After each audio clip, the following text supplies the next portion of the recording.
In times gone by, one quarreled oft with Guizhong concerning mechanical principles. We each had our ideals, and neither would yield. Under the pretext of a social gathering, one invited the impartial Rex Lapis to judge the quality of our creations. But Rex Lapis declared that Guizhong's Obscuro Vulpus mechanism was superior. Though one was too proud to acknowledge it, in one's heart, one knew that Guizhong was indeed the superior talent in the mechanical arts. As for the story between Guizhong and Streetward Rambler, that begins with a certain bell. In Guizhong's opinion, while mechanisms were no substitute for human composers, they were yet capable of producing simple but fine melodies. But Streetward Rambler believed music to be an expression of the soul, an emotional enterprise that could never hope to be replicated by machinery. They argued endlessly, until one asked Rex Lapis to intercede. He confiscated the bell and designated it for ceremonial use.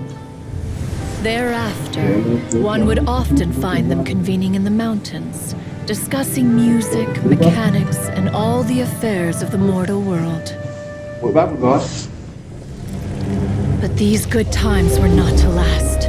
War broke out between the gods, and soon engulfed the Guili Plains. Guizhong was overpowered by the enemy, and fell in battle. When Streetward Rambler and I arrived at the scene at long last, all that remained among the ruins was her lifeless body. After this, at Streetward Rambler's request, Rex Lapis granted her the cleansing bell for safekeeping. To honor our friend's memory, one made a few finishing touches to her ballistic device. Many lantern rites have passed since then. Many greetings and goodbyes.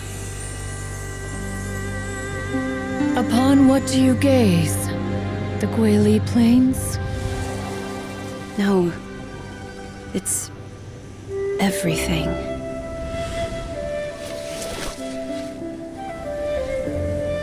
We think of human life as like a lantern that's lit one minute and extinguished the next. But are we Adepti so different? Perhaps as dust settles after a storm, we too must one day return to the world below.